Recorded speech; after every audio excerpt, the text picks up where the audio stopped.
One by one, employees from the tourism sector show up here at the National Insurance Board seeking financial assistance. Wherever you roam, and admit that the waters around you have grown, except that soon you'll be drenched to the bone. If your time to you is worth saving, then you'd better start swimming or you'll sink like a stone, for the times they are a-changing. Come writers and critics who prophesize with your pen, and keep your eyes wide, the chance won't come again. And don't speak too soon, for the wheel's still in spin.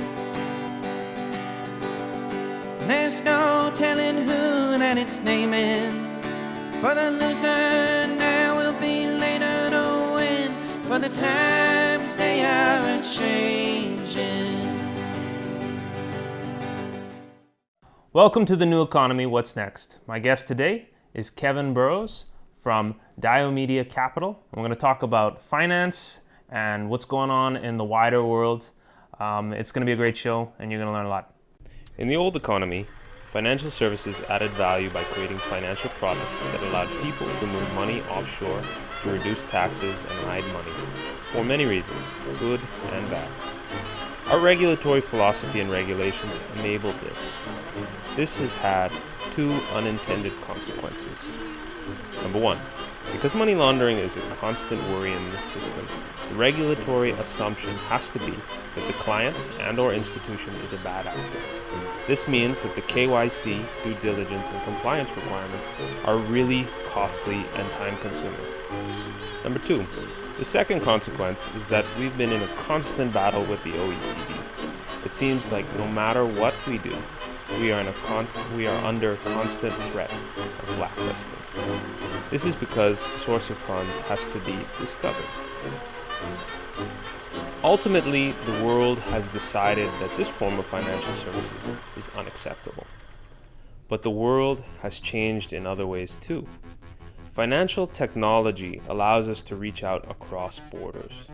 In the new economy, financial services is about enabling companies of all sizes to create value and thousands of jobs.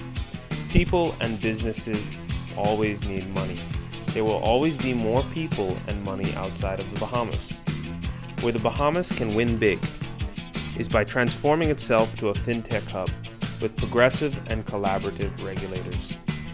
We are ideally located, stable, and beautiful. FDI would flood into this place and all of our lives.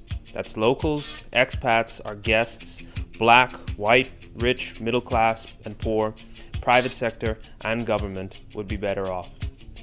This, however, requires a different regulatory philosophy, one that would drastically speed up KYC, due diligence, and compliance, because money coming in is from legitimate places.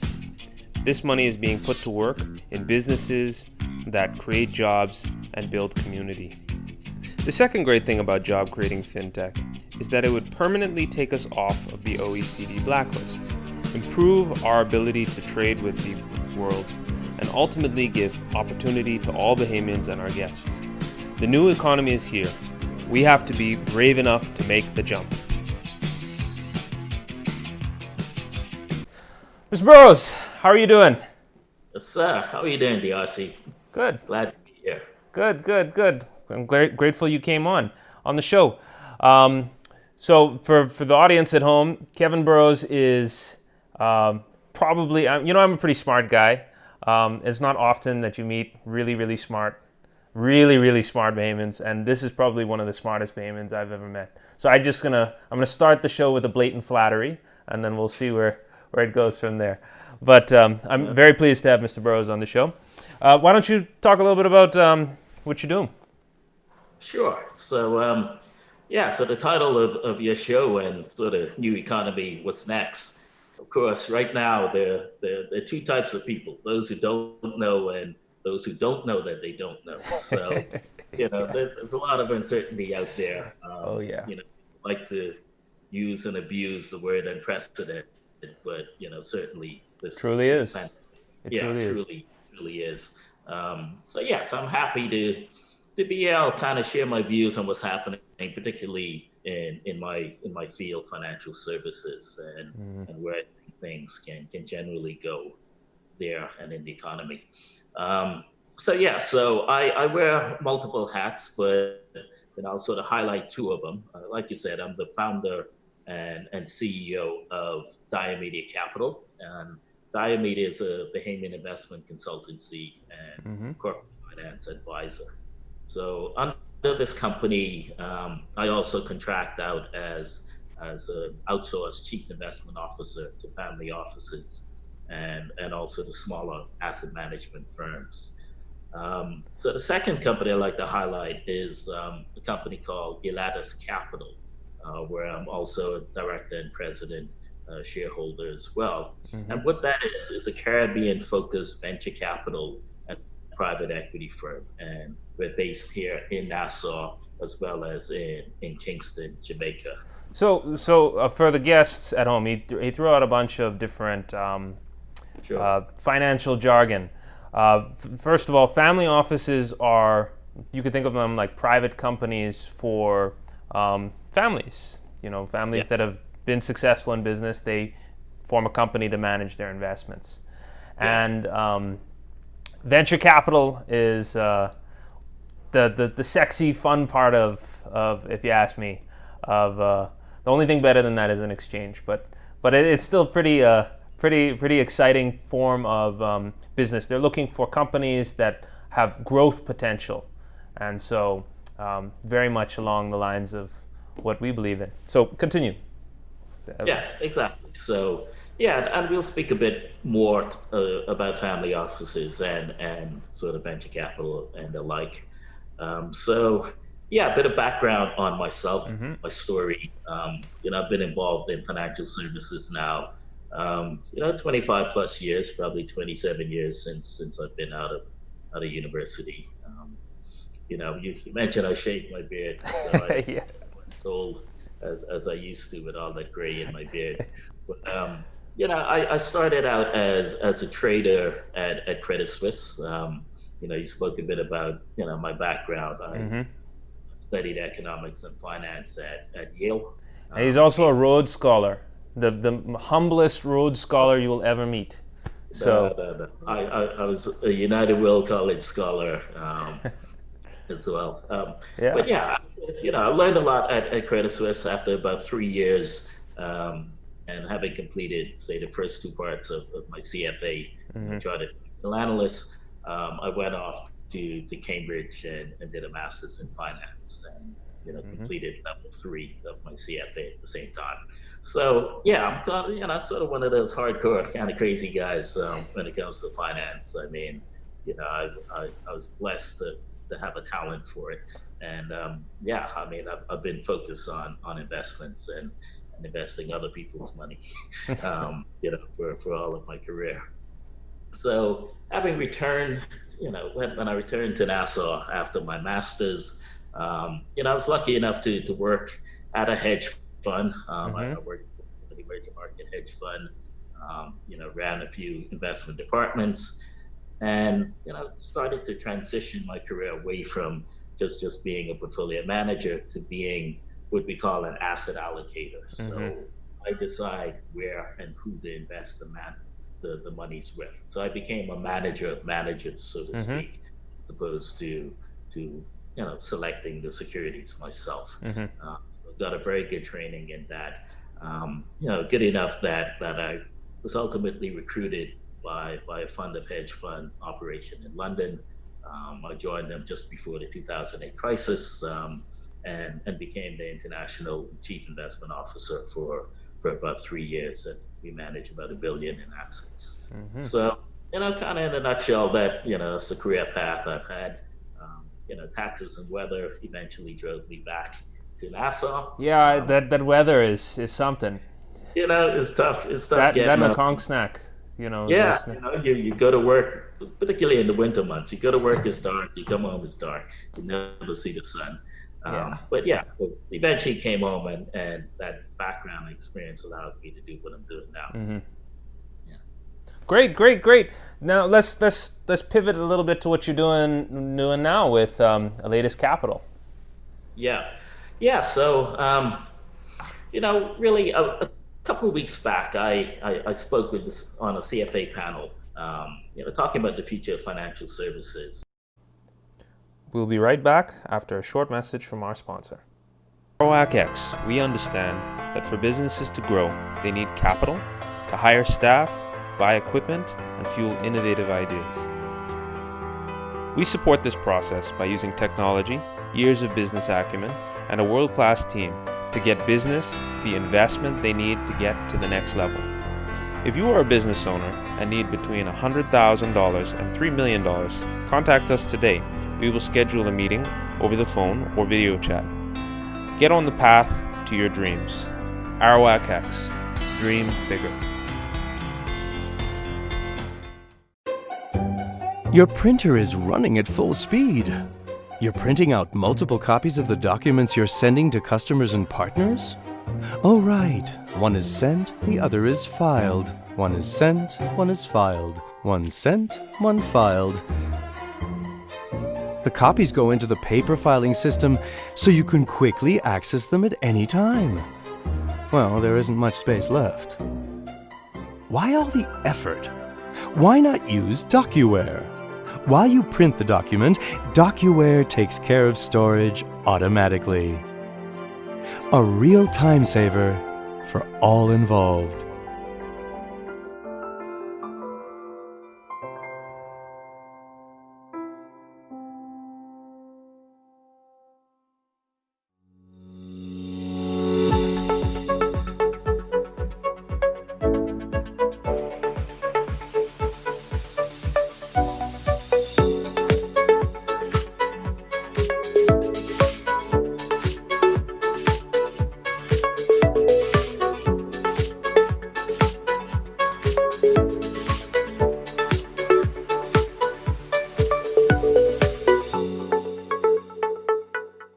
Really a couple of weeks back, I spoke with this on a CFA panel, talking about the future of financial services and where I saw it going.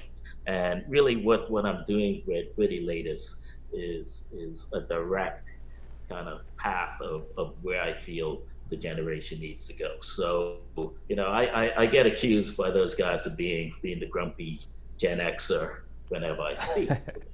A couple of points I made is that I think the financial services industry is going to be a lot smaller than it is now, unfortunately, and it will be less European focus in terms of the banks that are here, in terms of the clients we service, and also in terms of the staffing as well. We mentioned a bit about family offices. I think we will see that grow. Yeah, it's a great product that we have here. It really is. It's a great product, because families want to live where they manage their monies, and that's the beauty. And there's no better place to live. Let's be honest. Yeah, exactly. The bad news, if there is any bad news, is that it's incredibly difficult to get hired by a family office. Like I said, part of my business is being an outsourced chief investment officer for family offices. They tend to fly very much under the radar. Again, because it's managing the wealth of generally just one family. Have a bit of social skills and be well liked by that family, just to get foot in the door. And you need to have a lot of knowledge of a lot of parts of the investment process. Because you're essentially part of the family at that point. Because you're exactly. Yeah, there's a lot of trust. And they need you to know a lot about kind of everything. And 20, 25 plus years ago, when I started out in the business here in the Bahamas, you could put together a career progression that gave you that knowledge to ultimately get there. It's a lot harder to do right now. So, so the third aspect, and what I think is exciting for everyone, is that I think financial services will be more homegrown. It will be more domestic focused, and by that I don't just mean Nassau, but I mean entire Caribbean. So what I do with Lattice Capital is, we're applying the skill set we may have learned kind of servicing international clients, but now we're doing that in the management of our own savings and investment ecosystem. And like you mentioned, the platforms and the exchanges. I consider all of that part of the ecosystem. Absolutely. That's one of the Yeah. reasons why, I mean, like, people might think it's odd that I would invite people in financial services on my show, but it's so broad that, we really do need each other, and we do need a working ecosystem to make this work. No one group or individual can make an industry work. It's an industry by the definition. It needs different players. Yeah, yeah, you're right. So I made the comment. You millennials might be a bit young to remember FUBU back in the day, back in the '90s, right? I was like 12 when I had some FUBU. You had some FUBU, right? But for your listeners or viewers who don't know, FUBU stands for us by us. I think the Caribbean, the Bahamas, we need to move to a FUBU financial services and economy. We have to take control of it. We have to be the decision makers. And if we need external capital, we have to be the ones to convince asset allocators like I was sitting in London or the guy sitting in New York. We have to make that argument why the Bahamas or why the entire Caribbean is for investment capital.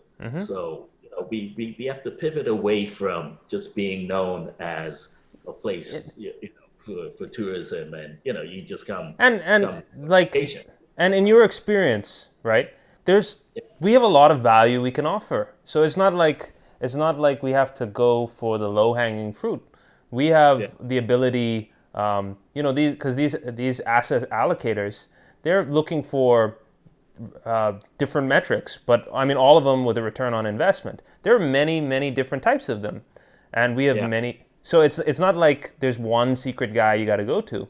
It's it's a whole industry. Exactly. I mean, and that's what I focus on now with Lattice Capital, making that argument that listen, you're not sacrificing returns to come and invest in the Caribbean. That's number one. Number two, we know investing is all about global diversification and the crazy things happening like negative interest rates on bonds. But we're saying, listen, you can come here, you can earn your 10 to 15 to 20%, depending on whatever risk you're looking to take, and it can diversify your portfolio. And most big pools of capital aren't exposed to the Caribbean at all. So I'm making the argument that, listen, the Caribbean is an asset class. It's a region. We kind of get bundled with Latin America and the Caribbean, but Latin America is so much bigger than us. All of the money really just goes to Brazil or Argentina or Colombia. So we want to carve out the Caribbean as its own spot to be allocated to within your portfolio. And that's what I do. So, and there's so much growth opportunity here. I mean, we're a nation. Almost like every article that talks about the funding gaps in just this country alone. I think right. I think there was a recent one where the Bahamas Development Bank said we have a funding gap of $748 million a year.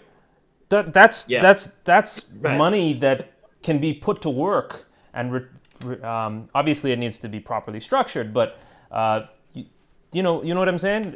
There's a big hunger for financing as well as the returns. Exactly. So I work with a partner firm out of New York called 17 Asset Management, and they're named after the 17 strategic development goals by the UN. And we're putting together, like I said, this venture capital private equity fund that will invest according to what they call the SDGs. So so we're tackling problems of development within the Caribbean, but doing it in a way that we earn attractive returns. So what are we talking about here? We're talking about, in the Caribbean, we're talking about climate adaptation, right? We know we're in this hurricane zone and things are getting worse and worse. We're talking about how do we invest to improve access to energy. Big problem over here. So the things you can do with microgrids, smaller generation, not even, we can talk about the solar, tidal, whatever. I mean, the Caribbean can be a test case to be sort of the first carbon neutral region. I mean, we only contribute like 1% to greenhouse gases, but think of the climate impact that, that has proportionately on us. So, we don't contribute a lot, but it certainly hurts us a lot what's happening, which is why we've taken the lead in Oh no, it's a fantastic thing that you're doing. Like my background's in engineering, and there's so many big projects that could be done here, but you need the capital to do them. We'll be right back after a short message from our sponsor. Think direct ownership of the Bahamian pie isn't for you? Think again. At Arawak X, we believe in the ingenuity of the Bahamian people. These times are uncertain and unprecedented, but we know that in every crisis there is an opportunity to add value to people's lives. To this, we understand that new businesses will be formed and old ideas whose time has finally come will be realized. We see this in industries long been ignored by traditional financial services and by society at large, particularly in our digital businesses, agribusiness, fishing, manufacturing, and even new touristic ventures. Due to our present circumstances, these businesses have finally been brought to the forefront. Arawak X seeks to give your ideas and your participation a means of making your financial dreams a reality. We give businesses and investors tools needed to finance them. Business is a complicated thing, with many moving and changing parts that often require multidisciplinary teams to turn ideas into reality. While no one can truly say which businesses will make it and thrive and which will not, there are certain formulaic traits that successful businesses have. This is why we here at Arawak X place such a high emphasis on corporate governance and the structure it brings to give companies the best chance at growth and expansion. Arawak X operates a regulated and financially inclusive platform that combines modern technology with best practices and a world-class team to bring together businesses and investors at every level, allowing wider participation in ownership of companies. So here's how it works. Investors, both foreign and local, individual and institutional, can view offerings and directly invest into these companies. We have spent several years and invested greatly in our staff and technology processes. We are doing this by greatly expanding the ease of investment. In other words, people will be able to participate in promising new ventures for as little as $50. The ethos of our institution is that of financial inclusion. And in this spirit, we ourselves will be a publicly traded company. In these next few months, as we roll out our platform, know that we view ourselves as an integral part of a wider societal change, the change that brings ownership, opportunity to everyone. We are pleased to work with our partners in industry, government, civil society, and the people in making the Bahamas the best little nation on this planet. As a first step, we have put together a free online course, the Intelligent Bahamian Investor Masterclass, that will give you some of the basics to investing. This can be found at invest242.com. Arawak X, dream bigger. Anyone that's tried business or been in business for themselves, they have ideas that are flowing through their minds of how to improve, and it's about structuring it so that people like Latest Capital, like you guys at Latest Capital, can come in and say, yes, this is a good investment. Yes, we know we're going to be able to get a good return. Right.